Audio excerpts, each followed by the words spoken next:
Răsare ca o taină mare, steaua strălucește și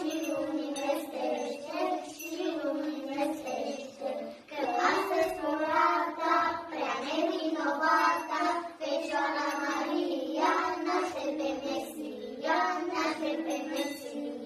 magii cunzăriră, steaua și pomiră, necând după rază, pe Hristos să vază, și dacă porniră, îndată-l găsiră, la dânsul intrară, și se înclinară,